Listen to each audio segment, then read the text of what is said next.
Sumainyo ang Panginoon. At sumayo rin Ang pagpapahayag ng mabuting balita ng Panginoon ayon kay San Juan. papuri sa iyo, Panginoon.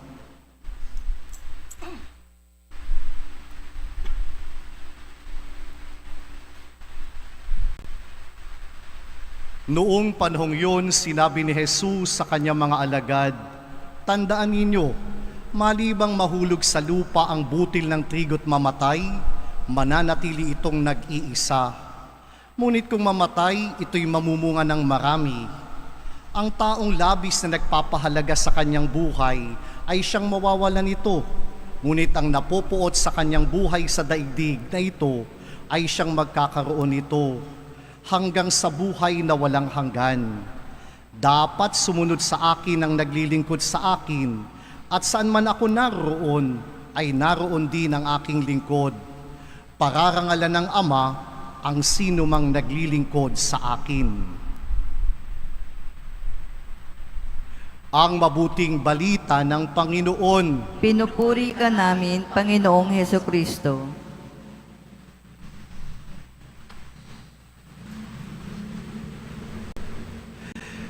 Ipinakikilala ni Jesus ang relasyon ng lingkod at Panginoon, na kung saan naroon ang Panginoon, naroon din ang kanyang lingkod. And if we allow ourselves to be servant of God in this world and faithfully serving our God, and if God is in the heaven, then all of us who are faithfully living up our servanthood in this world will definitely follow our God. Kaya ang unang tanong ko sa aking sarili ay, naglilingkod nga ba ako sa Diyos? O baka ang paglilingkod ko'y patungkol din sa aking sarili? At ito ang nakakabahala. Am I truly serving my God? Or am I only serving myself to uphold, to be recognized, to be applauded? With covering it up, I am serving my God. At yan po'y nangyayari maging sa simbahan. Maraming malapit sa simbahan, pero sarili naman nila ang pinaglilingkuran. Kung nais nating maging buhay na sambayanan, tunay na Diyos ang ating paglingkuran. A true servant of God serves the real God and not in the cover-up. Kaya maraming mga reliyoso, mga deboto, akala mo napaka mga santo. Pero sa likod ng lahat, sarili nila ang pinaglilingkuran. Pinaalalahanan tayo ng Diyos sa Ebanghelyo kung tayo naging tapat na lingkod ng Diyos sa mundo, at ang Diyos na Panginoon natin nasa langit, tayo'y may puwang din sa kalangitan. Dalisayin natin ang ating paglilingkod at tiyakin, hindi ito sa pangsariling kagustuhan. Lalo tigit, hindi para sariling karangalan. Kaya anong pakiusap ni Jesus at larawan ng Ebanghelyo? Ang sino mang naglilingkod ay handang mahulog sa lupa, mamatay, upang magkaroon ng bunga. And mind you, it is painful to fall on the ground. But if that will be the way to bear fruit, it is worthwhile to fall several times. Wala ho sa ating maghahangad na mahulog sa lupa. Masakit, nag-iiwan ng sugat, at kumisan pa nga'y pasa.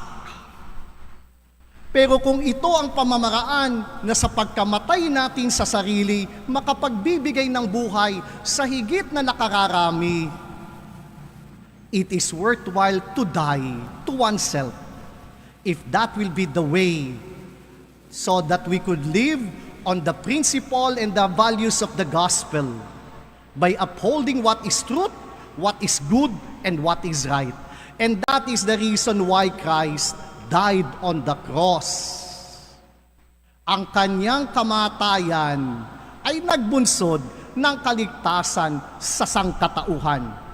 At ito ang susi para mabuhay ang isang sambayanan. Kapag ayaw nating mahulog sa lupa, mananatili tayong nag-iisa.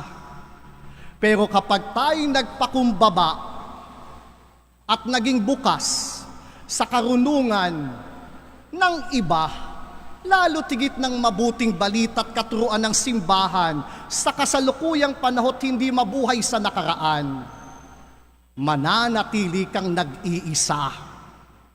But when you die to yourself, we bear fruit, and that fruit becomes nourishment of other people. Ganyan ang ginawa ni Pablo sa mga sambayan ng kanyang pinaglilingkuran. Siya ay naglalakbay patungong Jerusalem at napadaan siya sa sambayanan ng Korinto. Ano ang ginagawa ni Pablo? Nagsosolicit siya, nangongolekta siya ng tulong sa Jerusalem dahil ang lugar na iyon ay dumadanas ng kagutuman. Kaya't gano'n na lang ang pananalita ni Pablo sa mga taga-Korinto. Ang naghahasik ng kaunti ay mag-aani ng kaunti, at ang naghahasik ng marami ay mag-aani ng marami. Nakabatay sa ating paghahasik ang aanihin natin sa daigdig. If we are not willing to share and to give, we will reap very minimal thing. But when we open ourselves and shared our person to others, the more we will reap a lot of things, a lot of fruit. Pero bakit gagawin yon ng sambayan ng Korinto? Ayon kay Pablo, lahat naman ng ating tinatamasa ay kaloob ng Diyos sa atin. Ang Diyos ang nagbibigay ng binhing ihahasik at tinapay na makakain. Siya rin ang magbibigay sa inyo ng binhi at magpapalago nito upang mamunga ng sagana ang inyong kabutihang loob. We will not be empty-handed after all, because at times we are tempted to secure something for ourselves. But the more we give it away, the more God will give us more. Hindi magiging buhay ang sambayanan kung ang iisipin lagi ay ang sariling kaluwag at kapakanan. Nagiging buhay ang sambayanan kapag kumikilala tayong lahat ng ating tinatamasa ay kaloob ng Diyos. At kung tayo magkakaloob dit daluyan ng kagundahang loob ng Diyos, higit pang pupunuin at susuklian ng Diyos ang ating ibinabahagi, ibinibigay at ipinagkakaloob. And God is not only talking about material things. It is about our values, our goodness. Na kapag nagbibigay ka ng pangunawa, nagkakaloob ka ng pusong mapagpatawad. Kapag ikay nagiging daan para akayin ng iba patungo sa kabutihan, tiyak ang Diyos, dadagdagan pang iyong ibinigay. At sinasabi nga nilang siksik at nag-uumapaw. Ganon ang Diyos kung magkaloob, pero magaganap lamang yan kapag bukas ang ating palad na maghandog at magbigay. Bakit hindi tayo nakatatanggap? Baka ang ating palad ay sarado.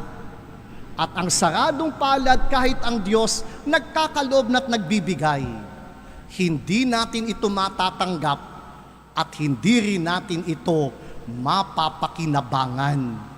Kaya sa halimbawa ni San Lorenzo, diakono ng Roma, na noong 287 ay naglilingkod sa Santo Papa Sixto Ikalawa. Panahon ng pag-uusig ng mga Katoliko at mga Kristiyano, pinatay ang Santo Papa. At alam ni Lorenzong susunod na siya. Pero dahil siya ang nangangalaga ng kayamanan ng simbahan, inanyayahan siyang dalhin doon ang kayamanan na kanyang pinangangasiwaan. Ano ang ginawa ni Lorenzo? Dinala ang mga dukha, ang mga balo, ang mga pingkaw, at mga taong may kapansanan at iniharap sa mga kaaway at sinabi, narito ang yaman ng simbahan. At sa galit ng kanilang mga kaaway, si Lorenzo'y pinatay sa pamamagitan ng paglilitsyon sa kanya habang siya'y buhay pa. Tunay na ang kayamanan ng simbahan ay ang mga dukha, ang mga maliliit, ang mga binabaliwala ng lipunan. At kapag ito ang ating pinagtuunan ng pansit pinagyaman, tulad ni Lorenzo, tayo may mamatay. Magpahangga ngayon ang kanyang pangalay umaalingaw-ngaw sa ating simbahan, nagbibigay ng inspirasyon sapagkat siya'y tulad ng isang butil na nahulog sa lupa.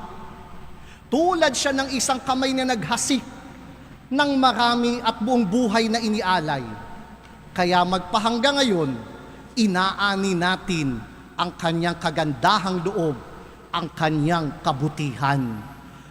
Kaya ang buhay na sambayan ng ating inaasam ay magaganap, una, kapag inako nating tayo'y lingkod, at ang ating pinaglilingkuran ay ang Diyos at hindi ang sarili nating pananaw, kaisipan at mga prinsipyo sa buhay para tayo'y parangalan. Pangalawa, bahagi ng buhay na simbahay magaganap kapag handa tayong mahulog tulad ng binhi sa lupa, kung ito ang daan para makapagbigay ng buhay sa iba. At panghuli, nagiging buhay ang sambayanan kapag ang bawat isa'y mulat na lahat ng ating tinatamas ay galing sa Diyos. Hindi natin ito ipagdadamot. Tayo'y daluyan lang ng pagpapala ng Diyos.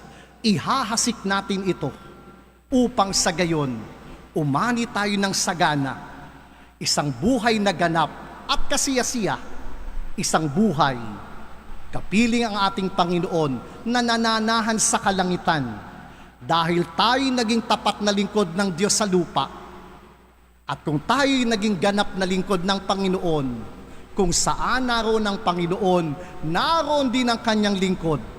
At kung ang Panginoon ay nasa langit, ang bawat lingkod niyang naging tapat sa lupa ay may puwang sa kalangitan upang doon naman ang Panginoon ang maglingkod sa mga naging tapat sa Kanya. Tunay nawang maging buhay ang ating sambayanan sa halimbawa ni San Lorenzo na martir at sa halimbawa rin ng ating mahal na patron na si San Roque. Maging tapat nawa tayong lingkod ng ating Panginoon. Ang ating nobinaryo po ay hanggang Huwebes, August 13 and August 14 po ay magkakaroon ng motorcade sa ganap na ika-1 ng hapon, at si Father William Bustamante ng OFM Capuchin ay nag-signify to facilitate the healing mass, to celebrate the healing mass. And on August 15 at 2 p.m. ay gagawin po ang karakol, and on Sunday at 6 p.m. will be the mass of our bishop to be followed by a procession. So muli, inaanyayahan po tayong makisa bilang pagpapasalamat sa Diyos sa biyaya ng ating mahal na patrong San Roque. At inaanyayahan din tayo sa pagdiriwang na ito na maging tapat na lingkod ng Diyos. Religiosity is not a guarantee that we are truly serving God. There is a lot of cover-up regarding religiosity and devotions. As if we are serving God, where in fact, we are serving ourselves. I was reminded nung tayo nagsimulang mag-restructure ng sambayanan at yung mga leader na kasama natin katuwang sa pag-uusap para mamuno sa sambayanan, we make it a point that it is God whom they are serving. It is not the tradition. It is not the priest. Kaya doon po sa mga focus group discussion ng mga bagong leader, yun ang ipinababatid. Ang Diyos ang pinaglilingkuran. Hindi yung mga tradisyon, debosyon, o kaya mga kinamulatan na salungat naman. Sapagkat nakatatakot pagdating sa kabilang buhay, akala mo napaka-devotion mo at religious sa buhay na ito. Pero hindi ka naging tapat lingkod ng Diyos. At the end of the day, ask yourself, have I truly served my God? And if I could serve my God in sickness, in humiliation, let it be. If that will be the way I could serve Him. Kaya magandang tanungin sa pagtatapos ng maghapon, napaglingkuran ko ba ang Panginoon? At kumisan ng paglilingkod sa Panginoon ay kapag hiniya ka, hindi ka iginalang, o kaya naman sa karamdaman, kadustaan at kasalatan. If you are conscious that in this way, I am serving my God, it might be our pathway towards holiness. It might be our pathway towards eternal life. Kaya inaanyayahan tayo, tunay nga bang ang Diyos ang ating pinaglilingkuran? At kung tunay na Diyos ang pinaglilingkuran, tayo maging kabahagi ng buhay na sambayanan. Sumainyo ang Panginoon At sumayo rin. at pagpalain kayo ng dakilang Diyos Ama, Anak at Espiritu Santo. Amen. Naihandog na natin ang hapag ng Eucharistia.